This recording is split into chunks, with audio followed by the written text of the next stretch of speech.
Hello, welcome to NAPCO Video Tech Tips. This is Tom. Today I'm going to go over if you have a GEM-RP1CAe2 keypad and you want to change it over to a GEM-K1. I want to go over the differences. So this is the RP1 keypad.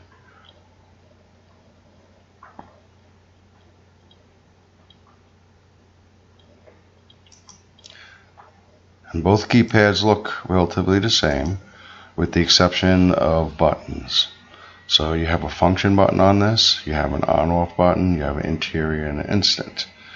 So with this one, okay, if you want to arm the system, you would press your code and then the on-off button to turn it on, and the code and the on-off button to turn it off.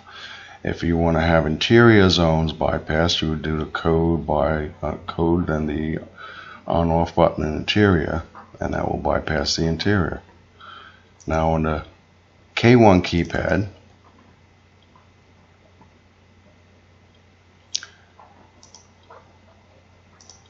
it'll work a little bit differently. So now you have a menu button, you have a stay button away, and an enter button. So with this one, you would do your code and then the stay if you want to have the motions turned off, or the away if you want to have the motions turned on and you're leaving. And then to turn it off, you press your code and then you press the enter button.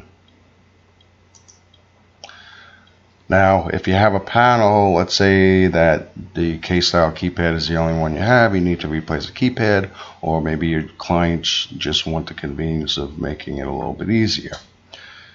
If you look at the older panels, I'm going to use a 1632. If you look at the older panels, okay, this cannot be done through keypad programming. Okay, there's no place to really enable the K&W keypad, which would be in this area right here. If you look at the newer panels of version 30 or above, you can do it one of two ways. You can do it the way I'm going to go over in Quick Loader, or you can go in and you can change an address in the programming and enable the stay and away keypad. And that would be right down here in location 2051. You would just turn on number 8 and that will enable the K&W keypads. Now you do have to do this in order for the K-style to work. The panels are designed and the software is designed that if you hook up a K-style and you upload the panel or you program the panel, it's going to enable a bit option in the panel itself. So if we're looking at an older panel, okay, what you would have to do is you would have to go into Quick Loader and you'd have to upload the system. Okay, and on the older panels, the K-style is right over here, and you'll see that it's not enabled and you cannot enable it through the software. So in that case, what you would have to do is upload the panel and then default the panel.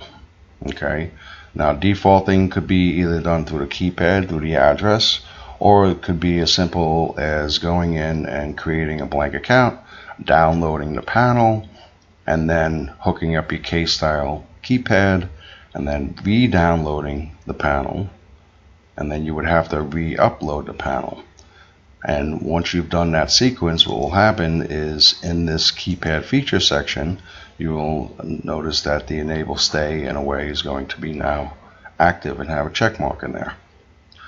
Another thing you would want to do is, if you're using the stay and away keypad, you would want to select your stay zones. So if you have 3 different zones in there, that means by selecting this, what will happen is when you arm the system and you hit the stay, these 3 zones are going to be bypassed. Okay, if you arm the system and you hit away, these 3 zones are going to be active. And that's pretty much it. So it could either be done through the keypad on some of the newer panels, or it could be done through the Quick Loader on the older panels. Thanks for visiting NAPCO Tech Tips.